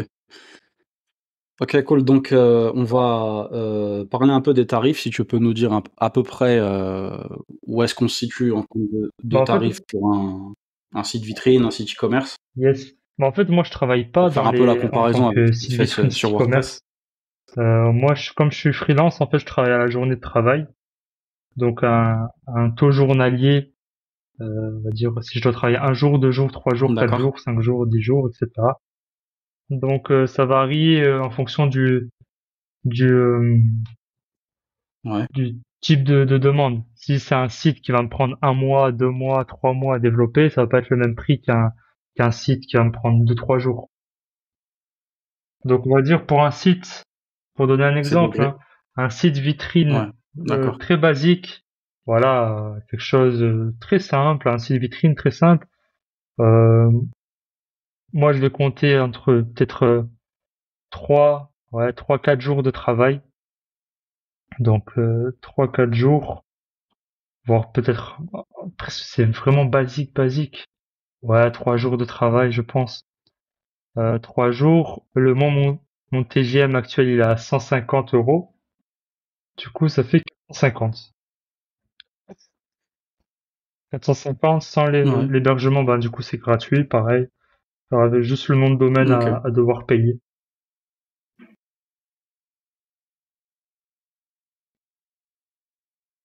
Ouais, Ouais, ça ouais, c'est en fonction des environ 12 plateformes, euros ouais. TTC. Du coup, ouais, c'est ça. D'accord. Donc, de façon générale, on va Non. donc freelance et agence, bah du coup c'est pas la même chose. On va avoir tendance à avoir des prix d'agence qui sont beaucoup plus élevés. À côté de ça, les prix C'est ça. des sites qui sont codés par des développeurs, ils sont C'est ça. Et aussi plus après, élevés c'est ça. Et que ceux après, de WordPress. Et je tiens à après, dire que par c'est tout rapport à fait au taux compréhensible, hein. journalier, Ça tout demande dépend en plus de fait, compétences. enfin moi, dans mon cas, hein, tout dépend de où tu habites. Euh, Là, moi, j'habite plus en France. Moi, je suis en remote. Ouais, Du coup, en fait, je m'adapte aussi à la vie où je suis. Parce qu'il faut savoir un développeur freelance en France, le taux journalier, il est à 300 euros par jour.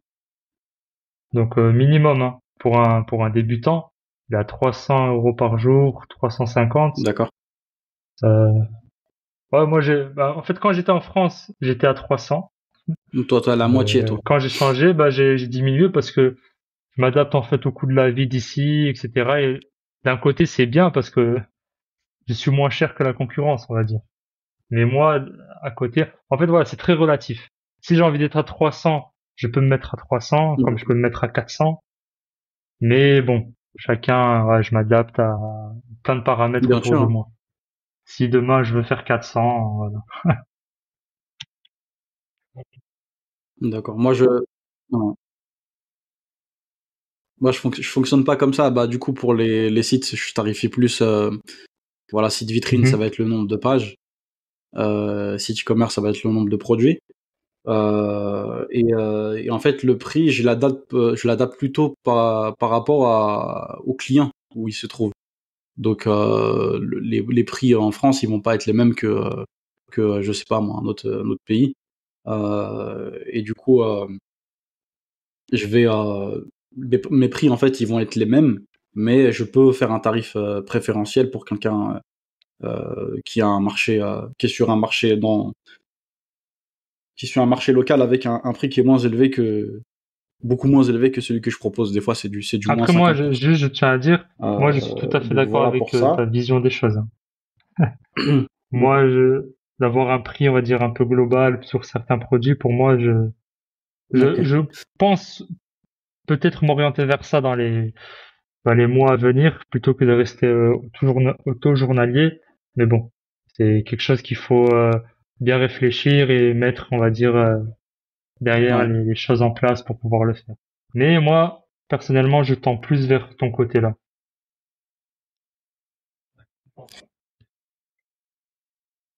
C'est ça. D'accord. Tu parles oui, du tarif global. Ok. Tu fais de la maintenance. Et t'as quoi en fait comme prestation pour savoir un peu si c'est un peu comme nous Mm. WordPress. Donc nous on a la réalisation de sites web. Donc comme je te l'ai dit, c'est en fonction des pages et des produits. On va faire la refonte, donc le relooking d'un site. Donc la refonte, ça va être à la fois esthétique et au niveau des fonctionnalités. On va faire aussi de la maintenance. Donc la maintenance, par contre là, moi je la tarifie à l'heure avec un abonnement mensuel qui permet d'avoir un prix plus avantageux. Je transforme aussi des sites WordPress en applications Mhm. Android, donc qu'on appelle des PWA, je pense que tu connais. Donc toi, qu'est-ce que tu proposes Je fais aussi du coaching, voilà, pour ceux qui veulent pas que ce soit moi qui intervienne directement, mais qui ont un peu la main déjà sur WordPress ou même dans le marketing de façon générale, et je peux les coacher comme ça sur des besoins spécifiques. Toi, qu'est-ce que tu proposes comme en dehors des contrats hein, que tu as avec les sociétés? Est-ce que tu as des prestations que tu Bah proposes comme alors ça moi, en justement fait, en c'est tant que simple. Moi, freelance je propose de création façon de site internet, que ce soit un spontanée? site vitrine ou un site e-commerce, d'applications mobiles également. Mais je parle vraiment d'applications mobiles, mais pas de PWA. Donc, c'est ce qui va, comme technologie, ça va utiliser Flutter pour pouvoir réaliser ça. Donc, les applications mobiles. La maintenance, ça, c'est la maintenance quand je fais un Ouais, site internet.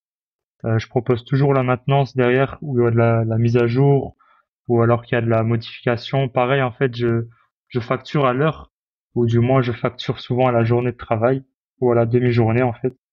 Donc en fait, tout dépend de ce qui est demandé. Et pareil, c'est pareil aussi, ouais, je fais au mois où ça revient moins cher pour la personne. le besoin. Et concrètement, en fait, en tant que développeur, pas vraiment de limite. Par exemple, si demain quelqu'un veut une extension Chrome pour pouvoir réaliser quelque chose, je peux la coder aussi. Euh, En fait, c'est ça. En fait, moi, je suis un développeur. Donc, en fait, tout ce qu'on me demande Ouais, de développer, je vais le faire. Euh, du coup, tu veux une extension Chrome, je vais faire une extension Chrome. Tu veux un plugin pour faut pouvoir le faire. faire quelque Ouais, chose, je vais faire ton plugin. Euh, y a pas, c'est ça en fait que je trouve qui est beau avec le métier de développeur, c'est qu'il n'y a pas vraiment de limite. On peut se spécialiser comme le métier de creative développeur, où eux, ils vont être plus spécialisés dans tout ce qui est site internet très créatif, où il y a une vraie immersion. Je prends l'exemple d'un développeur créatif qui s'appelle Bruno Simon, où lui, il a gagné plusieurs awards justement par rapport à ça, où c'est des sites très très très créatifs, où ça va être comme un jeu, ceux qui ont été faits par, ouais, ceux qui ont été faits par les UX designers avant et c'est avec ça. voilà Voilà, tous les éléments c'est qui ça, vont c'est bouger sur exactement ça. en fait, c'est une Du coup, histoire qui est racontée carrément à travers la page, quoi. ouais, Un vrai, ouais, des traits, enfin, c'est vraiment incroyable à, non, c'est pas du tout avec à regarder, WordPress. mais c'est vrai, comme tu l'as dit, Et ça, c'est très mathématique. c'est pas avec Parce que WordPress par qu'on va exemple, j'ai faire pris ça. la formation de C'est vraiment Bruno quelque Simon chose de très spécifique. et il y a beaucoup de mathématiques si on veut réaliser des choses très poussées. Donc là, Ouais, si quelqu'un aime les maths, qu'il aille dessus. S'il aime pas les maths, ah ben, il va falloir qu'il apprenne les mathématiques en même temps alors, hein. Donc voilà, pour moi, en gros, ce que je propose, moi, c'est juste mes services de développeur. Ouais. Tout simplement. Je suis plus spécialisé du côté front-end. Donc, tout ce qui va toucher au site internet, site vitrine, site e-commerce, application mobile. Mais voilà. Je peux aussi m'occuper des extensions, Ouais. des plugins. On m'a souvent appelé aussi pour, justement, pour des sites qui ont déjà été faits, mais qui a eu des problèmes, on va dire, derrière, par le développeur ou l'agence qui a été sollicitée, où on va dire, moi, je viens et je règle un peu les problèmes qu'il y a dans les sites, des fonctionnalités qui marchent pas. Ouais. Ah, c'est ça. Moi, j'aime pas parce que Ça, c'est ce qu'on aime moins, je pense. tu Tu rentres dois dans être un comme moi. travail qui a été fait par quelqu'un et des fois, les gens, ils font n'importe quoi et tu te casses la tête juste pour comprendre. T'es là, Ouais. ok, attends, qu'est-ce qu'il a fait? Qu'est-ce qu'il a voulu faire? Ok, mais pourquoi il a fait ça? En fait, je comprends pas. Ouais, exactement. Ouais, c'est Mm. beaucoup de perte de temps. Et en fait, comme tu as dit, à la base, en fait, quand le travail il est pas forcément bien fait, bah, ça génère beaucoup de problèmes et nous, on préfère intervenir sur un site qu'on a Mm. fait nous-mêmes. Donc, s'il y a un problème, on sait ce qu'on a fait, on sait qu'est-ce qu'on a installé, on sait ce qu'on a codé, etc., etc. Ça va être beaucoup plus facile, beaucoup plus rapide pour nous de gérer ce genre de choses. Donc, voilà, je pense à tenir à ce niveau-là, t'es comme moi. Tout ce qui est Ouais, maintenance, ouais, résolution de problèmes, c'est ce qu'on aime le ouais, moins, mais c'est très complètement. formateur aussi. Parce que franchement, t'apprends des choses comme ça. Bah, par Tu te exemple, casses juste la pour tête prendre ça comme exemple, et des le fois, site de carte voilà, grise que j'ai c'est un fait, mal où pour j'ai un dû bien quand mettre le même. plugin, à la base, ça a été fait par une agence au début, et en fait, le plugin qu'ils ont créé marche pas. Donc, ils ont fait quelque chose, ils ont codé quelque chose, mais Ouais. ça marche pas.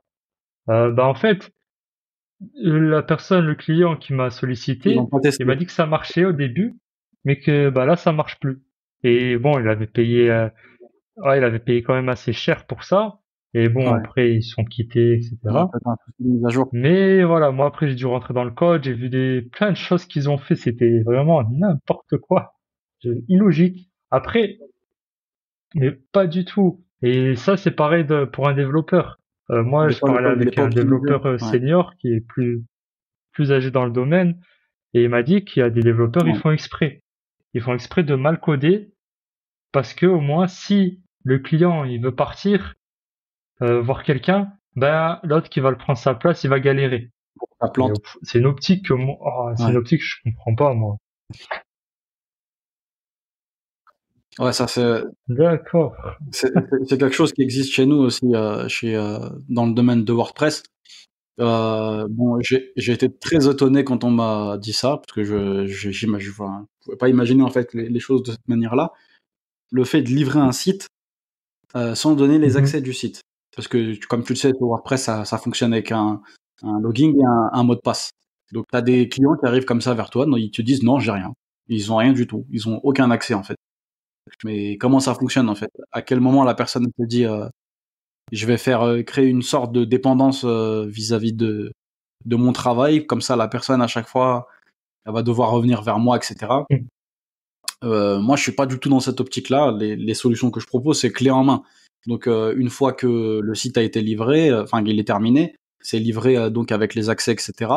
Et ma foi, si demain le client il veut aller vers un autre prestataire, il y a aucun problème et il aura tous les accès, il pourra faire ce qu'il veut dessus. Et moi, la chose sur laquelle je prends plus de plaisir, ça va être les prestations qui vont être entre guillemets one shot, c'est-à-dire faire du design en fait sur un site, essayer de faire quelque chose de joli, toujours fonctionnel bien sûr. On essaye d'avoir quelque chose de fonctionnel, sécurisé et rapide. Mais la partie sur laquelle je prends plus de plaisir, ça va être l'aspect design. Donc moi, j'ai aucun intérêt à créer ce genre de dépendance en fait du client envers moi. Donc je sais pas, franchement, je trouve ça très malhonnête de fonctionner de cette manière-là. Après, il y a de tout, hein, de toute façon, dans ce métier, il y a des gens qui font ce genre de choses. Donc j'en profite, je te pose Bah, une autre justement, question. j'ai de plus en plus envie de Tu m'as parlé former de tes des gens. prestations. Et Est-ce que comme je tu t'ai dit, il y a coaches? beaucoup de Est-ce que tu personnes qui me formes? posent des questions sur ça et qui savent pas où commencer. Je m'occupe déjà de Ouais. certaines personnes qui apprennent Ouais, il y en a de la demande, hein. autodidacte et moi je suis derrière pour voir ce qu'ils font, pour un petit peu les orienter, etc. mais c'est vrai que je pense de plus en plus à faire ça. Moi, c'est ce que je compte faire là dans les Ouais, prochains mois, former cinq personnes gratuitement dans le métier du dev, pour pouvoir voir leur progrès et aussi voir en fait ouais, si ce que je leur enseigne ça a un sens ou pas. Avant même de proposer mes services, j'aimerais déjà commencer à dire de cette manière-là pour voir si moi-même est-ce que je suis fait pour enseigner, est-ce que les personnes en face sont réceptifs, est-ce qu'elles avancent ou alors en fait je perds mon temps tout simplement. Du coup non, c'est quelque chose que ouais. j'aimerais beaucoup développer dans le futur. D'accord.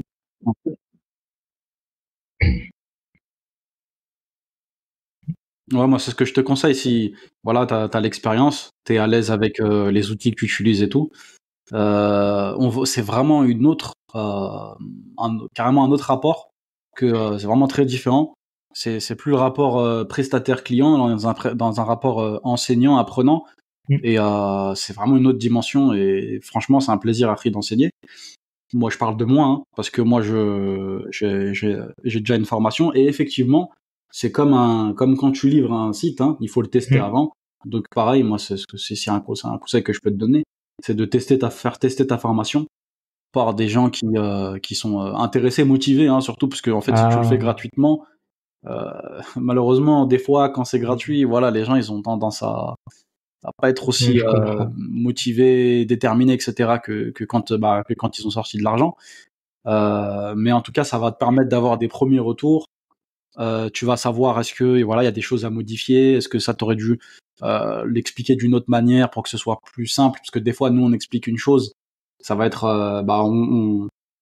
c'est simple pour nous, mais pour la personne en face, il faut Mhm. expliquer différemment pour que ce soit plus compréhensible.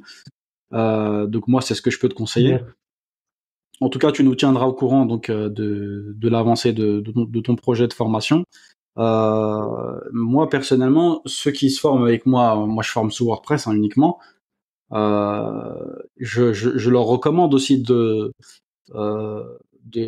comment dire de marier en fait cette compétence qui est WordPress avec autre chose. Donc je vais leur Mm. dire ça peut être du SEO, ça peut être du graphisme, mais en l'occurrence aussi ça peut être aussi du code.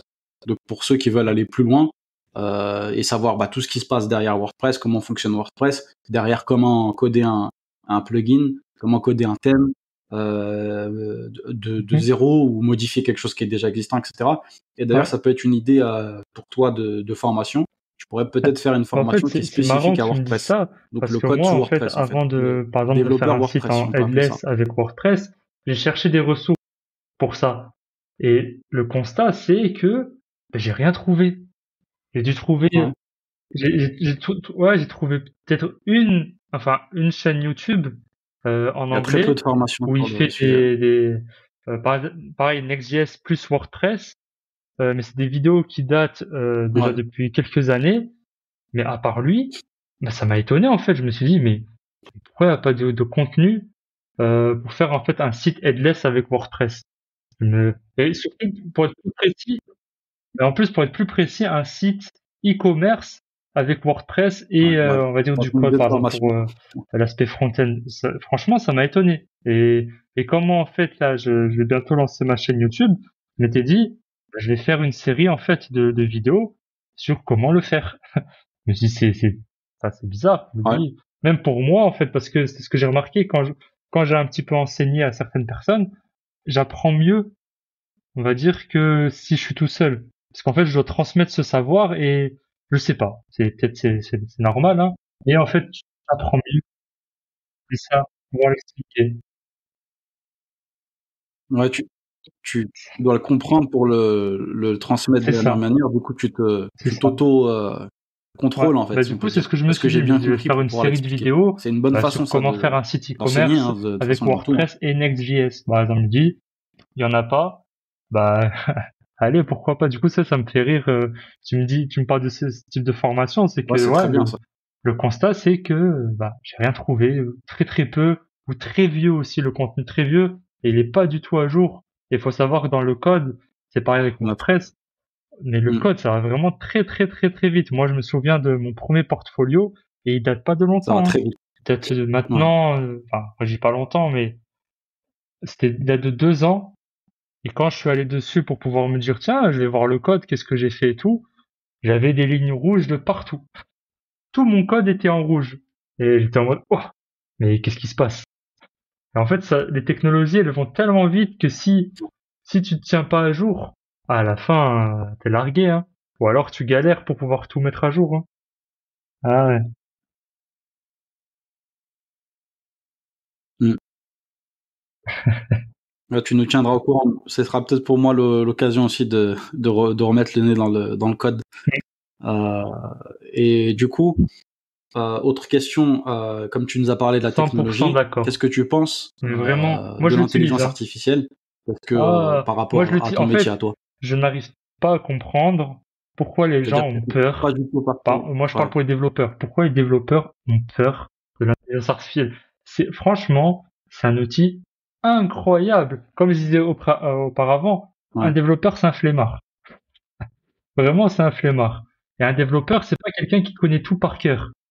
Euh, un développeur, c'est surtout quelqu'un qui va savoir trouver des réponses, ouais. il va savoir résoudre un problème. Et en fait, qu'est-ce qu'on faisait avant? Ben, on cherchait sur Internet, comme tout le monde, sauf qu'un développeur, Il il va va travailler de savoir mieux façon chercher que intelligente. les autres. Et il va aussi trouver les réponses plus haut. Voilà, en fait. Je veux dire, il a une grande base hein, de logique, de programmation, Parce qu'il faut qu'il mais cherche. il peut pas tout connaître par cœur. Ouais, Il va falloir qu'il aille chercher, ou alors qu'il a oublié. Par exemple, comment, je sais pas moi, un truc tout bête, hein, mais comment convertir un texte en chiffres. Par exemple, j'ai un 25 en texte et j'aimerais que ça soit en fait un chiffre. Bon, je parle pour le code, hein, pour ceux qui sont développeurs vont comprendre, hein. Mais je vais chercher ça, je vais dire comment convertir un texte en chiffres. Ah bah ouais, c'était comme ça, j'avais oublié. Et en fait, l'intelligence ouais, artificielle, il facilite tellement le travail. C'est que maintenant, au lieu d'aller sur Google, ah bah, hop, bonjour mon ami le robot, j'aimerais faire ça. Qu'est-ce que tu me proposes? Ou comment tu fais? Et hop, tu lis. Et il faut savoir que le code, il est pas parfait, hein. C'est pas du copier-coller, hein, de l'intelligence artificielle. C'est de prendre, ça va pas marcher. Voilà, c'est parce qu'en fait, sur des anciens langages de ouais, ouais. programmation, comme par exemple, Ouais, je sais pas, le il y a des jQuery, choses qui peuvent c'est réfléchir. utilisé Ouais. beaucoup sur WordPress, hein, le jQuery. Par exemple, l'intelligence artificielle elle va très bien fonctionner parce qu'elle a énormément de ressources et c'est quelque chose qui est vieux maintenant. Je crois que ça a peut-être même plus mis à jour ou quoi, je sais plus. Mais ça, il y aura beaucoup de très bonnes réponses. Par contre, si on prend des technologies modernes, il va être à la ramasse. Ou alors il va faire quelque chose de très approximatif, mais il va donner cette première base qui va te faire réfléchir et va te dire ah ok. Donc, et en fait tu vas essayer de partir dans son sens ou alors juste de modifier, etc. Donc franchement, ouais, on va pas on va pas citer le nom, Ça, mais c'est quelque chose ChatGPT. que tu as Après, constaté il y a une grosse avec différence quelle entre ChatGPT. intelligence artificielle Ouais, en fait, exactement? il y a une grosse ChatGPT? différence entre ChatGPT gratuit, donc le normal là, et La dernière ouais, version. le ChatGPT plus. Il y a Ouais. une énorme différence. J'ai testé les deux et c'est deux choses mais rien à 3.5, ouais. voir. T'as d'un côté un qui dit n'importe quoi. Ouais. Ouais, non, non, le payant, il est Et enfin, il est, quand je dis très bien, c'est avec le payant, il du coup, fait que tu pas as beaucoup de constaté ça travail, aussi? mais il est beaucoup plus performant. Moi, je vois l'intérêt d'investir dedans. On va dire, en tant que développeur, il y a aussi GitHub Copilot, euh, qui est directement intégré en fait dans ton éditeur de code. Donc, du coup, lui aussi il est très très bien. Mais si on parle que sur ChatGPT, en tant que développeur, la version payante, elle est largement Ouais. au-dessus que la version gratuite. Elle donne des réponses beaucoup plus logiques, beaucoup plus vraies, même si, bon, comme j'ai dit encore une fois, il est encore à la ramasse au niveau des technologies, hein, il n'est pas à jour. Voilà. En fait, il est pas à jour. Du coup, bah, il va falloir passer derrière, modifier, etc. Faut Mais pas bon, prendre ça en brut, quoi. Il moi, faut honnêtement, c'est un ouais. outil incroyable. Ça facilite tellement, c'est trop. OK. Donc je pense que la conclusion, elle est pareille pour tout le monde. C'est que, pareil, hein, pour nous, hein, sur WordPress, c'est qu'en fait, l'intelligence artificielle, elle va être un danger pour ceux qui, à la base, ne font pas un travail qui est Mm. exceptionnel, si on peut dire. Donc, quelqu'un qui, parce que, comme pareil, hein, c'est, chez les développeurs, je pense que c'est pareil, tous les Mm. développeurs ne se valent pas. Il y en a qui vont coder, voilà, Mm. leur code, il va pas être épuré, ou ils vont pas tester ce qu'ils font, ils vont laisser des erreurs, comme ce que tu as pu citer avant, là, avec l'agence. Et du coup, bah, c'est fortement probable que ceux-là, ils rencontrent des difficultés avec l'intelligence artificielle si un robot, il est capable de faire un meilleur travail qu'eux. Mais quelqu'un qui fait du bon travail, qui a de l'expérience, qui est professionnel, etc. Je pense que c'est comme pour nous, hein, sur WordPress. L'intelligence artificielle, ça va être un outil. Il va s'en servir donc dans son process pour gagner du temps et voilà, et gagner en productivité. Donc c'est pas du tout un danger. Et moi, j'ai tout à fait la même vision que toi des choses en ce qui Mm. concerne ça. Moi, pour te dire, je vois même D'accord. l'intelligence Bah, artificielle en fait, en comme parlant de ça, la comme tu l'as robotique, dit, l'arrivée par de la rapport aux robotique, tout agences qui sont simplement. pas très douées ou alors aux personnes qui viennent juste de commencer et autres, bah, parce que je fais des podcasts aussi, et justement, j'avais parlé avec un designer, et je lui avais posé la même question par rapport à Midjourney, etc. J'ai dit, ouais, mais tu as pas peur, avec tous ces outils, etc. Et en fait, bah, Ouais, sa réponse, euh, elle était vraie. C'est si tu es pas bon dans ton travail, oui, ça va te faire peur. C'est dur à dire, hein. Mais si t'es pas bon, oui, ça va te faire peur parce que t'es pas bon, t'es pas au niveau.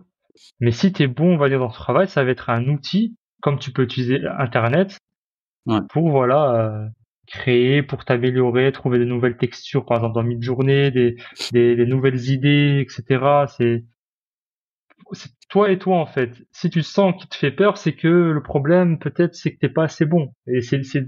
difficile de se le dire, hein. Mais ça,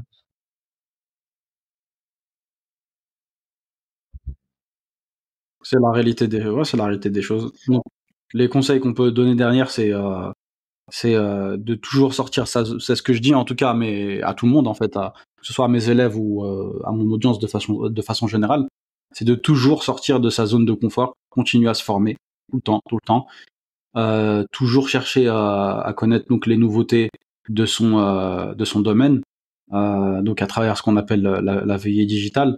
Voilà, pour toujours être à jour et toujours chercher à être encore meilleur en fait dans ce qu'on fait. Donc pas se reposer sur ses lauriers. Et pareil là, comme l'intelligence artificielle elle est arrivée, il faut savoir la maîtriser et savoir comment est-ce que tu peux l'utiliser pour ce que tu fais déjà en fait. complètement d'accord. C'est important la veille. ceux qui sont dans ce genre d'optique, je pense que ils ont pas de souci à se faire.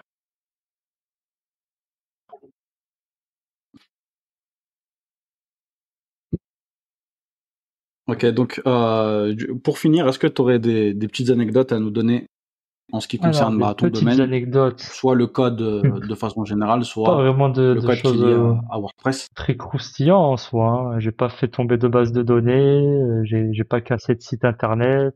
Enfin, pour l'instant, hein. Parce que moi, je sais que c'est déjà arrivé dans les boîtes où je travaille, hein. Donc, pour l'instant, moi, je l'ai pas fait. Mais franchement, j'ai pas d'anecdote en soi de choses Ouais, de fou.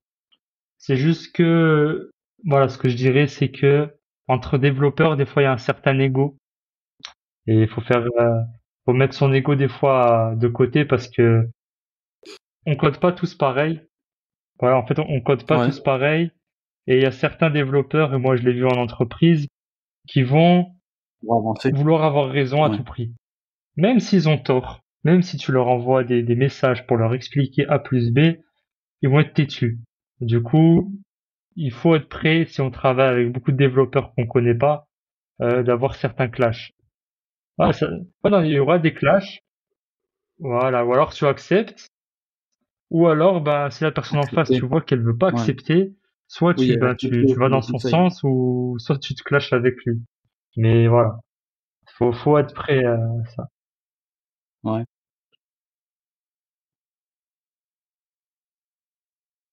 parce qu'en fait, ce que tu es en train de dire, je pense, Mm. pour que ceux Exactement. qui nous Il y a écoutent comprennent bien, énormément. c'est que pour arriver à un même résultat, parfois, en termes de code, il y a différentes façons de faire. Et chacun, il va un peu défendre sa position, sa zone de confort. Ah oui, moi je fais comme ça et pas autrement. Alors que peut-être, en fait, il y a une Mm. meilleure façon de faire et le code sera plus épuré et derrière, on a des meilleurs résultats en termes de performance, etc. Mm. Donc, faut accepter que quelqu'un qui est peut-être plus nouveau que nous, je pense que Mm. cet exemple-là, il existe, qui du coup, bah, il s'est formé sur des choses qui sont plus récentes, plus modernes. Ils nous disent ah oui, mais en fait, on peut faire d'une manière différente, mais d'une meilleure Ouais, manière c'est en exact. faisant En fait, telle et telle je dis chose. ça parce que Et moi, c'est ce voilà, et qui même m'est si arrivé à moi vous dans avez là où je l'habitude de travaille faire comme actuellement, ça, dans l'entreprise où bah je en travaille. gros, c'est La plus à jour. personne, elle a, mais la personne, elle a quoi? Peut-être 15 ans dans ce domaine, hein. Et Et tu vois, t'as fait une anecdote. 45 ans, je crois, maintenant. Ouais, du coup, plus de 15 ans dans le domaine du développement web. Et du coup, bah, toi, tu viens avec ton Ouais, code, qui est très bien, tous les autres développeurs, nickel. Et hop, il y a que lui qui ramène son petit grain de sel. Tu lui expliques, ça veut pas ouais, tout nouveau. accepter, tu lui réexpliques, ça veut pas accepter. Bon, à la fin, ça y est, tu vois, enfin, moi, je suis comme ça, moi, tu forces. Moi, c'est pas mon problème. C'est ok, on fait comme tu veux, mais après, c'est pas mon problème. Ouais, peut-être qu'il y en aura, peut-être qu'il y en aura pas, je sais pas, hein. Mais, à la fin, bah, où est-ce Il qu'on y est aura des arrivé conséquences. parce qu'en fait, Ouais, c'est pas. et après, il y Ce a le sera développeur quelqu'un va lead. C'est prendre pour ses ça que dans une équipe responsabilités. de développeurs, il y a toujours le lead. Donc, le leader qui va dire non, en fait, on fait comme ça ou on fait comme ça. Bon, bah, on voit qu'à la fin, c'est qui avait raison, c'est pas forcément celui qui Ouais, avait le plus d'expérience. tranché. Mais, voilà, c'est ça. C'est ça. Et surtout, en fait, Voilà. Comme comme on quoi, dit dans le code, c'est pas il que y ça a veut rien dire, énormément de mais code qui va voilà, aboutir au il faut même prendre en résultat. considération Et plusieurs même au niveau paramètres, quoi, pas que performance, l'expérience. souvent, ça va être les mêmes performances. En fait, l'endroit où ça va juste changer, ça va être, par exemple, comment je vais appeler ma fonction, Ouais, où est-ce que je vais mettre mon code, euh, est-ce que, par exemple, cette variable, je vais la mettre ici, ou alors je vais la mettre en haut. Vraiment, c'est des choses nulles, tu vois, des détails nuls. Et il y en a certains, voilà, ils se battent pour ça, pour le moment. ouais, Non, c'est extrêmement dommage aussi. Très, très, très dommage. Mais bon, ça fait partie du fait de travailler en ouais, équipe et c'est dommage, d'avoir hein. beaucoup de personnes autour de ça, quoi. Quand on est souvent tout Ouais. seul ou en agence, je pense que ça arrive très, très, très rarement. C'est ça. Ouais, c'est ça. Ouais, bah oui, forcément, c'est l'avantage contre inconvénient, voilà, tout simplement. Quand t'es en équipe, faut savoir accepter bah, les inconvénients de l'équipe. Du coup, pour finir, est-ce que tu as d'autres conseils à nous donner, donc en dehors de ceux qu'on a pu donner jusqu'ici? Donc je rappelle, sortir de sa zone de Mm. confort, se former constamment, accepter aussi la critique, même si on a une certaine Si j'ai ancienneté, un une certaine conseil à expérience. donner, Est-ce que faire tu as beaucoup d'autres de conseils à veille, nous donner pour ceux qui vraiment veulent se faire beaucoup de lancer veille, ne pas ou être pour ceux fermé qui aux se sont outils no déjà code. lancés? Honnêtement, ça facilite énormément la vie d'un développeur. Euh, Après, pour ceux qui aimeraient trouver du travail, Ouais, par exemple, d'être très actif sur les réseaux. Enfin, quand je dis les ouais, réseaux, ça peut être tout, hein, ça peut être LinkedIn, ça peut être, je sais pas, Twitter, YouTube, peu importe le channel, mais d'être très actif parce que si on code que pour soi dans son coin, ben, ça va rien ouais, changer en fait. Sauf si bon, on crée des outils derrière qu'on revend. Mais si on fait juste des sites pour soi, des trucs perso, que perso, perso, faut pas s'étonner que derrière on trouve pas de clients ou qu'on trouve pas de travail. Il faut vraiment tout ouais, montrer. Donc faire vraiment beaucoup de visibilité, ça change tout. Moi c'est par exemple, moi je parle de moi, hein. Moi avant je faisais des trucs pour moi dans mon coin, ouais, etc. Mais dès que j'ai commencé à vouloir montrer sur LinkedIn par exemple, bah ça y est, ouais, j'ai été contacté. Après j'ai commencé à trouver un client, ainsi de suite. Donc vraiment partager le plus possible et beaucoup et faire. Voilà. Faire des projets encore et encore et encore et encore et encore. Et pareil, ouais, les publier, les mettre, même si c'est moche. Il y en a, ils osent pas parce qu'en fait, le site, il est moche. Il faut savoir qu'un développeur, c'est pas un designer. Ouais, Un ça. développeur, c'est un développeur. C'est ça. Du coup, certes, le site, il va être moche, mais il est fonctionnel. Donc, du coup, en fait, ça va peut-être pas attirer. C'est Ouais, ça. donc le Après, site ça peut va être, peut-être pas attirer ouais. les clients Mm. qui veulent des sites, on va dire, vitrines ou quoi. Mais ça va, par exemple, si on veut travailler en Ouais, c'est les entreprise, ça va fonctionnalités qui attirer vont des arriver. recruteurs, Ouais. etc. Donc, faut cibler, qu'est-ce qu'on veut. Si on veut des clients, eh ben, on va prendre, par exemple, des templates, des templates sur, je sais pas moi, Dribble, Pinterest, Behance, d'autres designers et les refaire. Ou alors faire des clones de Netflix, faire des clones de, je sais pas moi, de Pôle emploi, des sites. Je sais pas moi, mais voilà, Ouais. c'est ça. Il faut faire et montrer, surtout montrer, ne jamais garder pour soi. Ça, c'est le conseil que je donnerais. Ouais. Des marketplaces aussi, hein. Ouais. Ouais. D'accord. Ouais, c'est un très beau conseil que tu donnes et c'est celui que je donne aussi par rapport aux réseaux sociaux. Parce que si tu veux, beaucoup de gens qui se tournent vers les formations, ils ont souvent le même blocage, c'est est-ce que je vais trouver des clients à l'issue de la formation et est-ce que je vais commencer à gagner de l'argent. Donc pareil, en fait, si tu t'es formé, tu maîtrises une compétence et que tu restes dans ton coin, enfin, les gens ils vont pas venir vers toi en courant. Il faut que tu montres ce que tu sais faire. Donc tu vas faire un portfolio. Tu vas être présent sur les différents réseaux sociaux sur lesquels ta cible se trouve et tu vas montrer ce que tu fais, tu vas montrer que tu as de l'expérience et petit à petit, tu vas commencer à attirer des clients de cette manière-là. Yes, Et un développeur qui est, lui, pour le coup, c'est un hacker éthique. Donc, je te le présenterai si tu veux faire un podcast avec lui. Ce sera d'ailleurs mon prochain invité qui m'a dit que c'est pas forcément ceux qui sont les plus connus, les plus visibles, donc soit sur YouTube ou autres, qui sont les meilleurs dans leur domaine. Donc lui il me parlait notamment de voilà d'influenceurs, youtubeurs qui sont connus dans le domaine du code et du hacking, etc. Euh, il m'a dit que c'est pas forcément. En fait, il m'a dit ceux qui sont les plus forts, ils travaillent dans l'ombre en fait. Mais comme ils sont vraiment très très forts dans ce qu'ils font, ils ont pas forcément besoin de montrer ce qu'ils font euh, au grand public. C'est-à-dire ils vont montrer ça que sur des plateformes qui va être spécifique à leur domaine à eux. Et ils ont des contrats avec des grandes entreprises, etc. Donc niveau travail, il y a aucun souci. Voilà, avec ça c'était plaisir. juste pour la parenthèse. Donc en tout cas, merci d'avoir accepté l'invitation, merci pour tes conseils, merci pour Ça, tout le partage que tu nous as amené.